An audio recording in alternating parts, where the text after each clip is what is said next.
everyone, and welcome back to my channel. So what's up? Today's video, I am just going to be doing a Q&A slash get ready with me. It's been a while since I sat down and chatted with you guys. I asked you guys on Instagram and on YouTube post or community to give me some questions to answer, and these are the ones that I have. So this is just a great, perfect amount for today's video. This is how I'm going to, I really don't like that y'all can see my whole mirror. I don't like that. Don't be looking. Don't be looking, alright? How are you guys? There are literally so much more of you guys than I anticipated. Thank you guys so much for all the love and support. Don't mind the bra. Mind your whole entire business. Please don't judge me. I just want to say thank you guys so much for all the love and support that I've been receiving on my videos. You guys have been subscribing, and that just, you guys already know how much that means to me. And now that my channel is growing, first of all, my videos are now monetized. And I'm being offered sponsorship deals. But I just want to let you guys know that, because I don't want it to be a shocker now that ads are in my videos, and soon I will be doing sponsored content. Bills after peer. So bills after peer. That leads us perfectly into my first question, which is by Alexis. Hey boo, if you're watching this. And she asked, what made you want to take YouTube seriously? I've been watching YouTube since I was maybe like 8 or 9 years old, and I've always pretended I had a YouTube channel until I made one in middle school. And you know, I didn't really stick with it. After a while, I deleted my videos. The channel is still up now, but the videos are gone. If you guys want to know what the channel name is, I think my profile picture is still there. Jeez, that was not a nice picture. But if you guys want to know what the profile picture or the name of the channel is, let me know and I'll pin it in the comments below. Recently, what happened was, as you guys know, Panoramic Global, very recently, this was the end of 2020, there was a moment where I had no money coming in, and I was like, you know what, it's time for me to get another job. So I got another job. It was so bad. This job just showed me that I was ready to take my career seriously. That's when I made the decision in my mind, like, okay, it's time for me to take YouTube seriously. And that is exactly what I did. And once I made that decision mentally, I started to see the most growth I've ever seen with my channel. So that is really the moment in which I'm like, all right, I'm done playing games. Let's get serious. Content. And now I'm here. Net the scope. Hey, girl. Hey, netty. Hey, girl. Thanks for your support. I always see your comments. Love you. She says, how taking care of yourself as a woman at a young age is important. Now, this is honestly very important, because when I was young and I was growing up, I was not very, in my eyes, I was not very ladylike. It's only until recently that I started getting into things like always making sure my hair is done, always making sure my nails are done. I mean, that stuff doesn't really, it doesn't make or break you as a woman, but keeping yourself up and taking care of yourself, your mental health, your physical health, your outwardly appearance is all very important. And it's actually a very good trait to have as a young woman. So I really do believe that stuff like that is important, and you should, if you don't already, try incorporating more things that involve self-care. If you're like at any age, really, it's never too late to start, I believe, because I still feel as though there are ways in which I could improve like how I take care of myself and how I keep myself up. because I'm not a girl where my hair is always done and my nails are always done. That's not the case. Not over on this side. As a young woman, it's really important that you establish a relationship with yourself. And I also got a question from I can't read. A question from It's Bay Limas. I'm sorry, boo. I'm sorry, bae. How to get over a breakup and how to grow self-love. Girl, stop.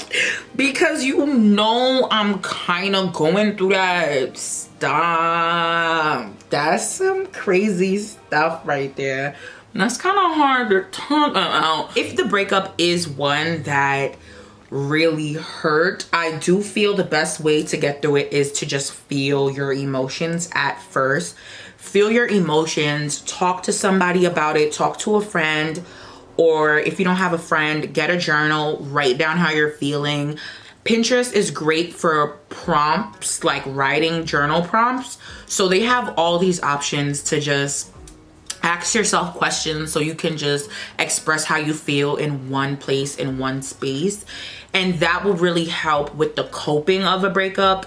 And in terms of physically getting over a breakup, I would say practicing self-love. And that leads into your second question of how to grow self-love. And it's truly spending time with yourself, learning more about yourself, learning your likes and your dislikes. And once you start doing like more self-care things, going for walks alone, listening to music, watching your favorite movies, ordering your favorite meal, just little stuff like that is how I grow self-love. I'm not 100% there in terms of like, you know, being absolutely obsessed with myself, but I have grown a lot of self-love for myself over the years. So that's how I would say to start growing self-love. Just spend a lot of time with yourself. Tell yourself things you love about yourself. Like, be conceited for a little bit. Speaking of breakups, somebody asked, how is dating in New York for you? See the real. Hey girl, dating in New York is absolutely disgusting. Everybody is the same. All the guys are the same. It's very hard to find a guy who's actually serious about not only you, but himself. Nobody wants to show emotion. It's like everybody's playing games. But for me, you know, I am dating, and I'm doing my thing out here. I'll do one thing. But in a general, yeah, dating in New York is not it. If you're from New York, you definitely probably think your man is gonna come from out of state, because the guys in New York are just not it. They're just not it. If you're ever struggling to date in your area, try dating sites. They actually are not good at all, and they really suck. But they do help in terms of, you know, broadening your horizons, seeing what's out there. So download a Bumble, download a Tinder, download something and see what happens. But yeah, so moving on to the next question. How do I feel about the talking stage? Nigeria, love you, girl. How do I feel about the talking stage? I honestly feel like the talking stage is necessary, but do I feel like we overdo it? Yes. There are certain things that is done in the talking stage that realistically should not be done until you're in a relationship. Like, it really shouldn't. The talking stage should not last as long as it does in our generation, and it shouldn't even be considered talking. It should be considered dating, and then once it's made official, a relationship. But you know, being real, I do feel as though the talking stage is somewhat necessary. It's definitely necessary to get to know the person. Does it need to be as in-depth as we make it? Does it need to be a relationship, basically? No. You know what I mean? But sometimes that's just how the cookie crumbles, especially in NYC. Should I initiate the BFGF title or wait for him to do it? If it's taking too long, I believe you should definitely bring up the fact that you're looking for something serious. Don't say it in a way that's like, oh, when are you gonna ask me? Because I've done that before, like a dummy, and it just didn't translate well. Let the person you're talking to or dating know and understand that that's your vibe. Like, that getting into a relationship is what you're looking for. If you don't make that clear to the person, whatever it is right now is just going to continue. How to tell if a boy really likes you?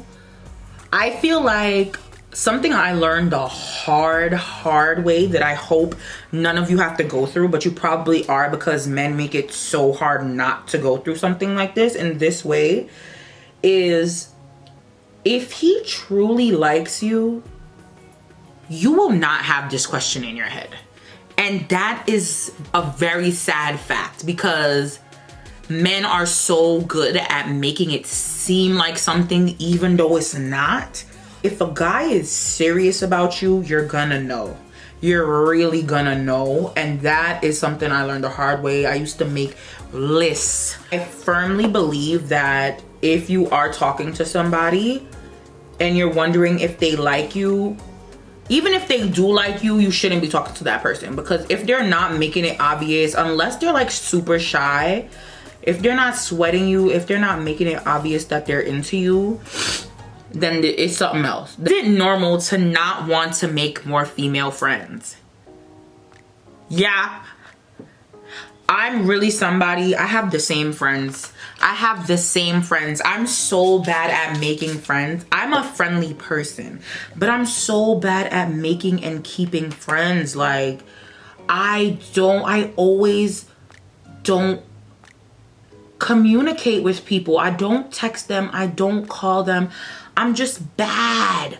I think it really is normal once you feel like you have that solid group or that solid person in your life. I feel like it's okay to not want to make any more friends, because, you know, when it comes to friendship, it's definitely quality over quantity. So I feel like that's a completely normal feeling to have. Last question that I have off Instagram is, are you in college? If so, what's your major? I actually am not in college anymore. I was up until 2021. So the start of 2021 is when I realized that I was not going to complete my degree. Like, college is very personal. Like, because your career choice is personal, college is also very personal. So I'm not gonna say I feel as though people shouldn't go to college, because that's not true.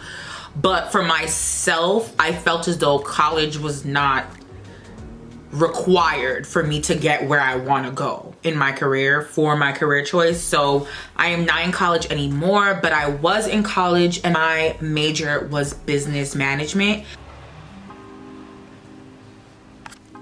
Okay guys, so that brings us to the end of the video. But before I finish off, I want to give a huge mention to the last topic or mention that I have. I did, because I don't know if you guys know, but YouTube has this thing where you could do like YouTube posts, kind of like a status, and I posted one asking you guys for questions for this video. But I got this one comment from this girl called Baby Meadow, and you just expressed how much you enjoy my videos, and I just want to say thank you so much for commenting that. This is why I do what I do. You guys feel more comfortable in your bodies, in yourself, in your life. So I just want to say thank you for that comment. It means a lot to me, and that is every topic and every question that I was given to mention in this video. The final look. I hope you guys enjoyed today's video, and I'll see you in the next one.